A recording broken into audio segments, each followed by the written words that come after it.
Na wasalimu kwa jina la Jamhuri ya Muungano wa Tanzania. Vijana, kwa majina naitwa Benjamin Charles Samson, ni mwanafunzi kutoka Chuo Kikuu Kishiriki cha Mtakatifu Agustini, nikiwa nachukua shahada ya elimu maalum. Mbali na elimu yangu ninayochukua ya ualimu, pia ninajihusisha na swala zima la ufundi. Kama ninavyoonekana, wanasema usipoelewa maandishi basi elewa hata kwa mchoro, na hisi hapa naonekana kama fundi jinsi alivyo. Ndugu mgeni rasmi, wazo hili la biashara naleta mbele yako wazo la biashara likiwa linaenda kwa jina la utengenezaji na uuzaji wa furniture za majumbani, hasa zile zinazopenda kutumiwa na wanafunzi walio wengi. Ndugu mgeni rasmi, wazo hili lilikuja baada ya kupata hamasa kutoka kwa viongozi mbalimbali wa kiserikali, ikiwepo Mheshimiwa Waziri Mkuu mstaafu Mheshimiwa Kassim Majaliwa. Alisema vijana tunaosoma vyuo vikuu tujihusishe pia na masuala ya kiufundi, ili mradi tusitegemee ajira kwa kiwango kikubwa, badala yake tuweze kujiajiri.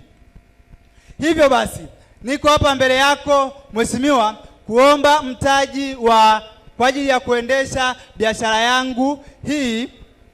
Biashara hii inagharimu kiasi cha shilingi milioni 1.5 ikiwa ni shilingi 800,000 kwa ajili ya ununuzi wa vifaa, na vifaa hivyo ikiwemo kompresa ya kupulizia rangi. Mheshimiwa, kama unavyoona bidhaa yangu hapa haijapuliziwa rangi, na ili puliziwe rangi inahitaji mashine kwa ajili ya kupulizia rangi. Kwa hiyo Mheshimiwa, miongoni mwa pesa ninazohitaji ikiwemo na ununuzi wa mashine ya kupulizia rangi bidhaa yangu hii, ili mteja aweze kuipata kwa wakati.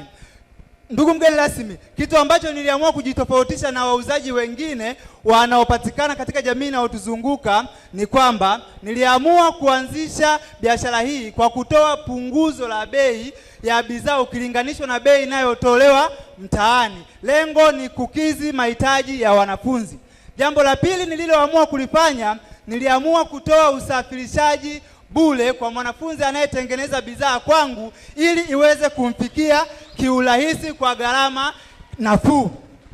Ndugu mgeni rasmi, jambo jingine nililoamua kutoa ni kwamba mteja akinunua bidhaa kwangu, basi kitu ninachokifanya ninampa na zawadi nyingine. Mfano, mteja anaweza akahitaji kitanda kutoka kwangu, basi nikampatia na ofa ya stendi ya viatu, au mteja akahitaji kabati kwangu, basi akaondoka na ofa ya sturi na vitu vingine ambavyo vinafanania na furniture. Asante.